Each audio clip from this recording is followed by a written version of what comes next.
여러분, 그렇게 5월은 가정의 달로 보내게 되지요. 그러면서 5월은 참 행사가 많은 달입니다. 어린이날, 어버이날, 스승의 날, 또 갖가지 모임들이 참 많은 그런 달입니다. 이제 그러다 보면 연휴를 보내고 또 행사를 치르고 모임을 갖느라 정작 중요한 우리의 가정을 소홀히 하게 되는 경우도 생기는데, 하지만 이렇게 아름다운 5월 가정의 달에 하나님께서 베푸신 그런 우리의 가정이 얼마나 아름답고 소중한가, 그 은혜를 기억하면서 주님의 은혜 안에서 사랑의 모습이 충만히 넘쳐나는 우리 모든 한 사람교회 가정 될 수 있기를 주님의 이름으로 간절히 축복합니다.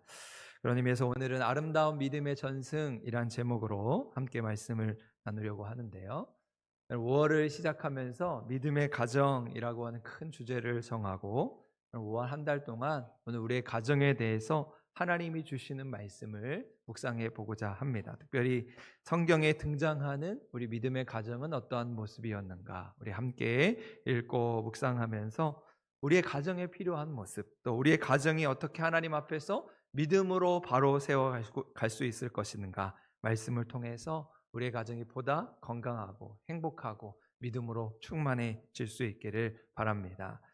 여러분, 오늘날 우리가 심각하게 직면하고 있는 문제 중에 하나는 바로 다음 세대로의 신앙 전수입니다. 여러분, 그동안 우리가 너무도 당연하게 생각했던 그런 일들이 이젠 더 이상 가능하지 않을 수도 있다는 사실에 우리는 큰 경각심을 가져야 할 때를 보내고 있습니다. 한국교회는 2000년 이전까지 그야말로 유례없는 부흥을 이루면서 많은 믿음의 세대들이 은혜를 경험하고 믿음으로 자라나게 되었습니다.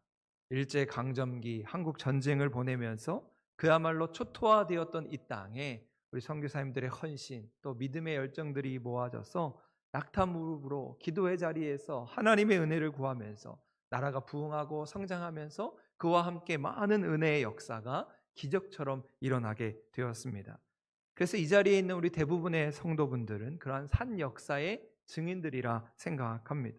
많은 이들이 교회로 몰려들었고 교회 안에서 말씀을 배우고 믿음이 성장하게 됐습니다. 무엇보다 또 뜨겁게 간절히 기도하면서 살아계신 하나님을 체험하고 무엇과도 바꿀 수 없는 그런 은혜를 누리게 됐습니다. 그런데 2000년 이후에 경제가 급속도로 발전하고 사회가 변화하면서 우리가 당연하게 생각했던 일들이 그렇지 않은 일들이 되고 있지요. 지난주에 말씀드린 대로 나이가 들고 때가 차면 당연히 결혼하는 것처럼 여겨졌던 생각들이 지금은 할 수도 있고 안 할 수도 있는 그런 생각으로 바뀌어가고 있습니다. 여러분, 신앙에 있어서도 그렇습니다. 예전에 주일이 되면 당연히 교회에 와서 예배하고 주일 성수하던 것이 이제는 한 번쯤 빠질 수 있지, 그렇게 우리의 생각들이 바뀌어 간다는 것입니다. 모두가 삶의 일터에서 치열하게 살아가면서 노출되는 그 스트레스로 인해서 너무도 바쁘게 살아가며 삶의 여유를 잃어버리고 있습니다. 그러다 보니 우리의 믿음이 연약해지고 결국 교회 공동체와도 멀어지게 되는 경우들을 정말 심심치 않게 찾아보게 됩니다. 여러분, 그래서 영국의 경제학자인 노리나 허츠 교수가 쓴 고립의 시대라고 하는 책에 보면 생지의 실험 이야기를 소개하고 있습니다. 이런 생지를 어느 한 공간에 아주 오랫동안 혼자서 가두어 두었다가 갑자기 그 문을 열어서 다른 생지를 만나게 하면 그 고립되었던 생지는 그가 만났던 그 다른 생지를 침입자로 간주해서 그만 그 생지를 공격한다는 것입니다. 그러면서 이 책의 저자는 이 고립된 생지가 오늘날을 살아가는 우리 현대인들의 자화상이라 이야기하고 있습니다.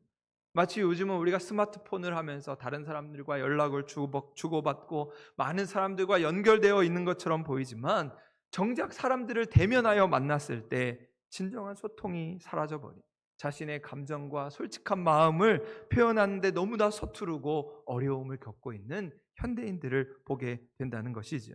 그래서 노리나 허츠는 오히려 우리가 이 스마트폰이나 이 도시의 삶에 갇혀있는 생지라고 이야기합니다. 소통의 본능을 잃어버린 외로운 생지와 같다고 이야기하고 있습니다. 그리고 그 외로움과 고립된 삶이 그냥 나 개인의 문제에서 끝나지 않고 다른 이들을 공격하고 다른 이들에게 상처를 주고 다른 사람들을 아프게 하는 문제로 나타나게 된다는 것이지요. 그리고 이러한 사회적인 문제는 결국 우리 신앙의 문제와 연관되고 있습니다. 너무도 급속하게 변화하는 세상에서 우리의 신앙이 점점 약화되고 있다는 것이지. 예전엔 주일 어기면 큰일 나는 줄 알았는데 요즘에는 교회 안 나가도 별 볼 일 없네, 그렇게 하나님을 예배하는 일에 소홀해지고 있다는 것이지.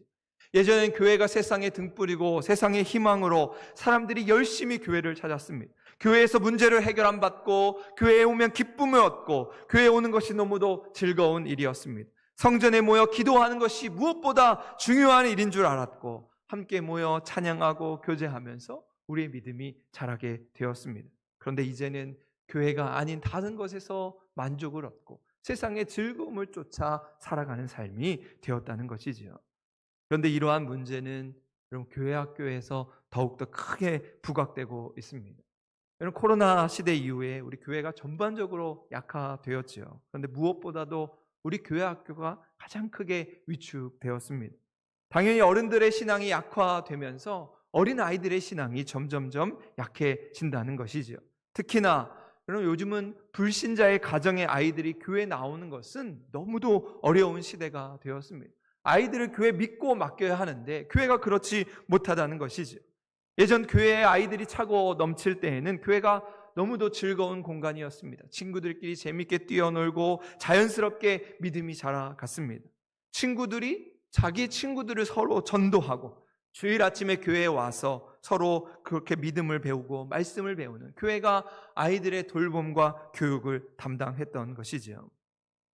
그래서 이전에도 말씀드렸지만 예전 저희 시골에서는 아동부 부장 권사님이 아침마다 동네를 집집마다 돌아다니면서 아이들을 깨우고 그 아이들을 봉고차에 실어서 교회로 데리고 왔습니다.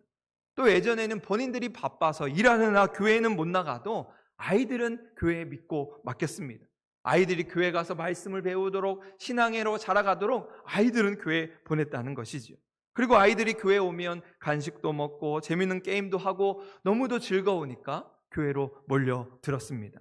스마트폰이 없던 시절에 교회는 아이들의 놀이터이자 배움터였고 몸으로 신앙을 배우는 삶의 터전이었습니다. 여러분 그렇게 우리는 믿음의 선진으로서 우리의 믿음을 지킴과 동시에 다음 세대 저 어린 영혼들이 교회 안에서 믿음을 배우고 교회에서 몸으로 하나님을 경험할 수 있도록 기도하고 후원해야 하는 것이죠. 우리가 투자하는 일에 아낌없이 저들을 위해 함께 믿음을 전수하는 세대가 되어야 하는 것입니다. 특별히 어린이 주일을 보내면서 그럼 우리 교회에 우리 아이들의 웃음소리, 뛰어노는 소리, 찬양과 예배의 소리가 끊어지지 않도록 저들을 응원하고 축복하고 격려하면서 하나님이 기뻐하시는 교회로 세운 바 되는 놀라운 은혜가 넘쳐날 수 있기를 주님의 이름으로 간절히 소망합니다. 그러면 이러한 때에 우리는 우리의 믿음을 어떻게 지킬 수 있을까? 우리가 가진 이 믿음을 다음 세대에 어떻게 전수해 줄 수 있을까? 그래서 어쩌면 더욱 중요한 것은 지금이 아니고 5년 뒤, 10년 뒤 우리의 믿음을 어떻게 이어갈 것인가? 하나님의 교회가 어떻게 이 믿음을 다음 세대에 전수할 것인가? 이것을 고민하고 함께 노력하면서 이 문제를 헤쳐나가야 할 줄로 믿습니다. 그럼 사실 우리 교회만 보아도 이 믿음의 전승 문제는 너무도 중요한 문제입니다. 그저 내가 잘 믿고 내가 복받는 것에서 끝나지 않고 우리의 자녀들, 우리의 다음 세대들이 어떻게 이 교회를 지켜 나아갈 것인가? 그것이 우리에게 너무도 중요한 문제라는 것이지요. 다른 그 어떤 것보다도 우리는 이 문제를 가지고 처절하게 씨름하고 함께 기도하고 힘을 모아서 우리의 믿음을 지켜가야 하는 것입니다. 그저 단순히 한 사람의 문제가 아니라 우리 모두의 문제, 우리 공동체의 문제임을 인식하면서 특별히 이 5월 가정의 달을 보내면서 주시는 말씀 속에서 도전받고 오늘 우리 교회가, 우리의 가정이, 우리의 자녀들이 이 변화하는 세대 속에서 믿음의 사람으로 세운 바 될 수 있도록 함께 기도하고 협력하는 우리 모든 성도의 삶 될 수 있기를 간절히 소망합니다. 그런 의미에서 오늘 우리가 함께 읽은 창세기 본문의 말씀은 야곱과 요셉의 가정 이야기를 다루고 있습니다. 특별히 그동안 파란만장한 인생을 살아온 야곱이 이제 곧 죽게 될 것을 예감하면서 그 아들 요셉을 축복하는 내용을 담고 있습니다. 성경에 나와 있는 대로 우리 요셉을 향한 야곱의 마음은 애틋하기 그지 없었습니다. 사랑하는 아내 라헬에게서 태어난 자식으로 죽은 줄만 알았는데 생전에 다신 찾은 자식이기에 더욱더 그러했던 것이지요. 요셉이 들짐승에게 찢겨 죽었다는 소식을 듣고 야곱은 여러 날 울면서 많은 날을 보내게 됐을 것입니다.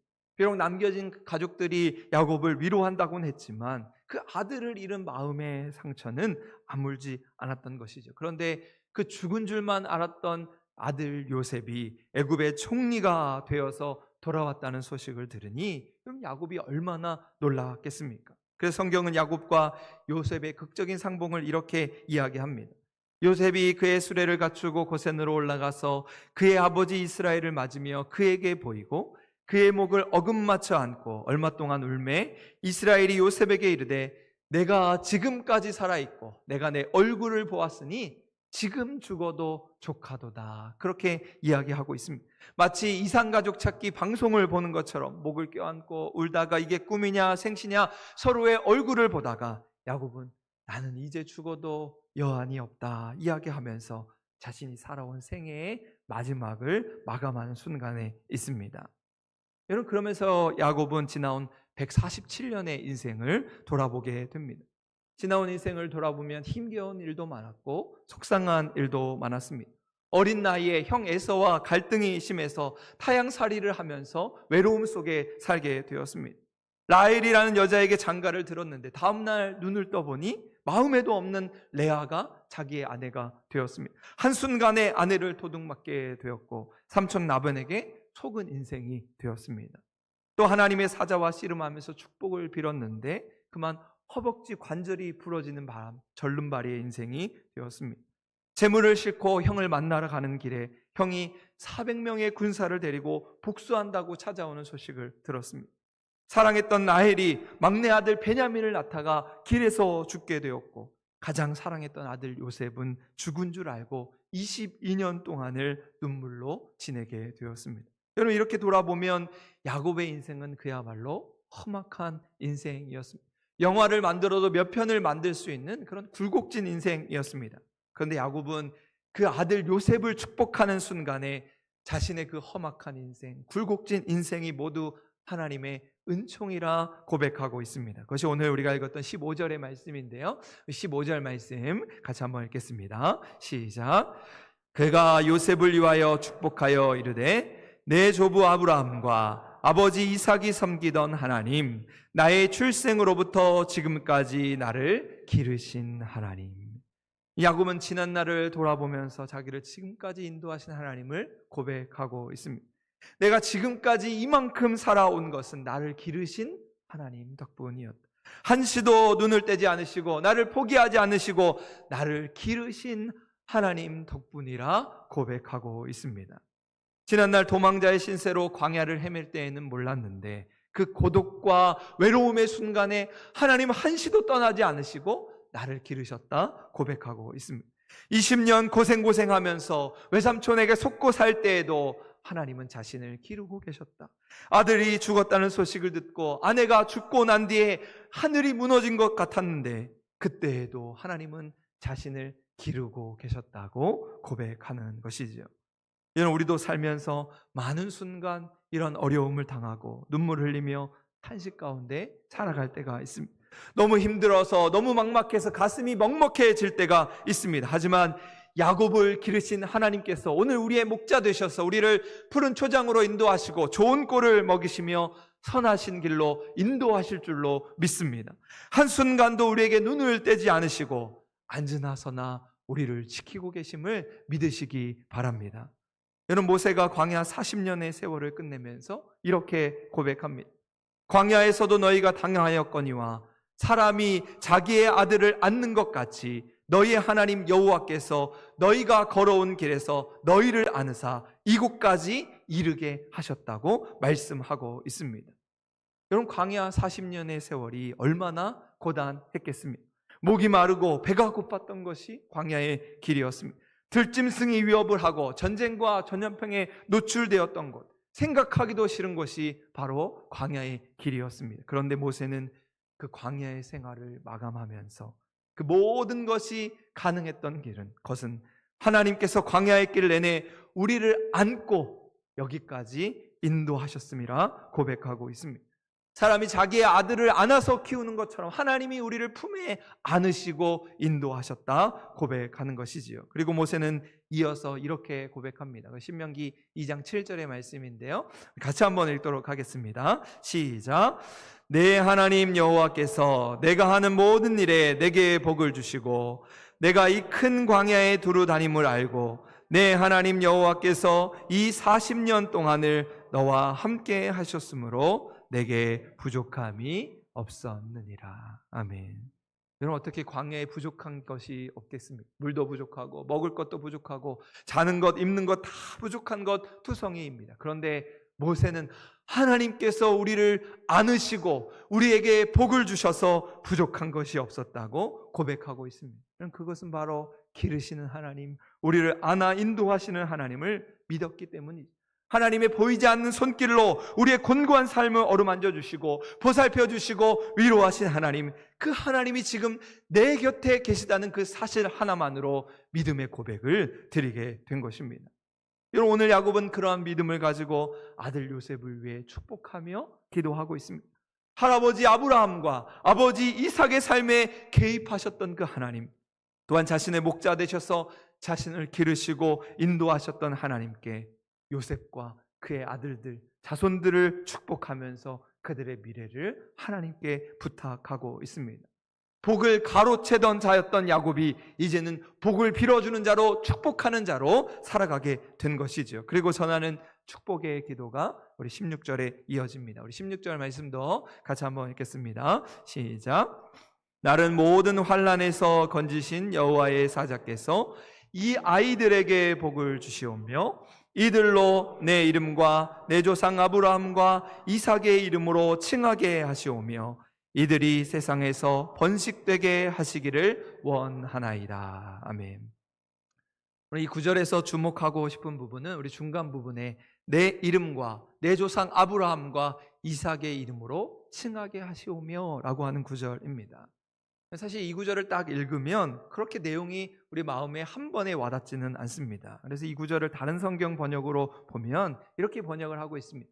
나의 이름과 할아버지의 이름 아브라함과 아버지의 이름 이삭이 이 아이들을 통하여 길이 이어지게 하소서, 길이 남게 하소서, 이렇게 번역을 하고 있습니다.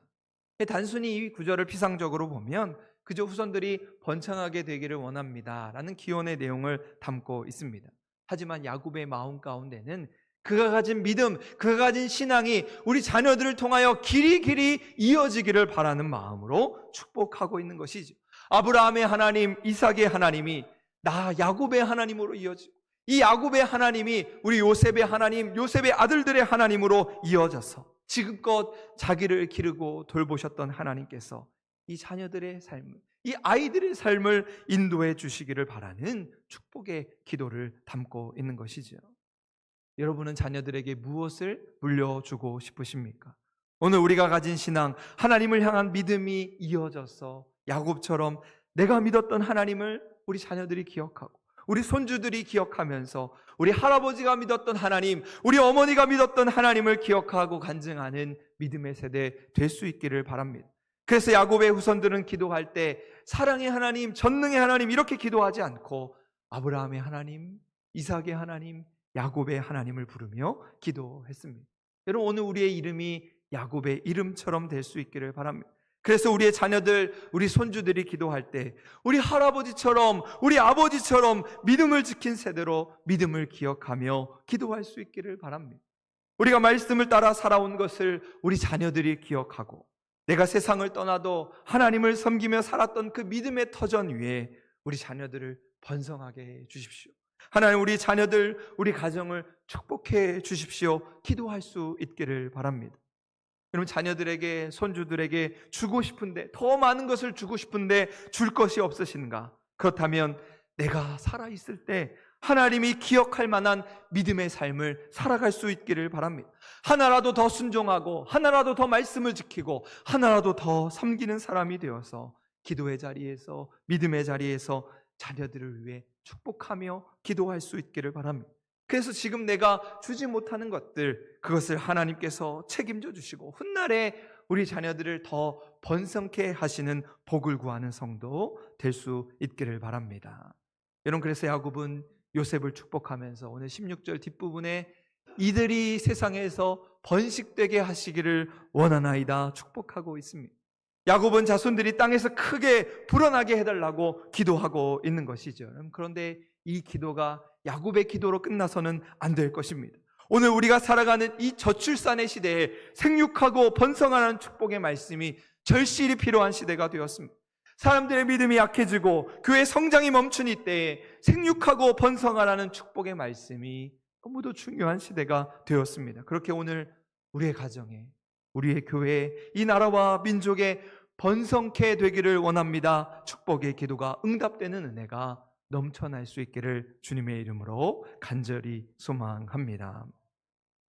아브라함 링컨에게 한 기자가 물었습니다. 당신을 오늘의 링컨으로 만든 힘은 무엇이었습니까? 그때 링컨은 이렇게 대답했습니다. 내가 잠자리에 들 때나 잠자리에서 일어날 때 언제나 어머니의 기도의 손이 내게 얹혀 있었습니다. 그래서 우리가 살던 가난한 오두막 통나무집에는 언제나 구석구석 어머니의 축복의 기도 소리가 가득히 스며들어 있었습니다. 그 축복의 기도 소리는 내가 들에서 일을 할 때에도, 선거에서 여러 번 낙방할 때에도, 내가 대통령으로 직무할 때에도 언제나 내 귓전을 떠나지 않았습니다. 오늘 나를 만든 것은 바로 어머니의 축복하는 기도의 소리, 기도의 손이었습니다. 고백했다는 것이죠. 여러분, 오늘 우리 한사람교회 모든 성도들이 바로 링컨의 어머니와 같이 축복의 사람이 될 수 있기를 간절히 소망합니다. 우리를 기르시고 품에 안으신 하나님을 우리가 믿음으로 고백하며 야곱과 같이 우리 자녀들을 위해 두 팔 벌려 축복하고 우리 한사람교회에 속한 모든 자녀들, 어린 영혼들이 복의 근원이 되어서 길이 우리의 믿음이 이어지는 아름답고 놀라운 역사가 우리 가운데 충만해질 수 있기를 주님의 이름으로 간절히 축원합니다. 아멘. 오늘 이 시간도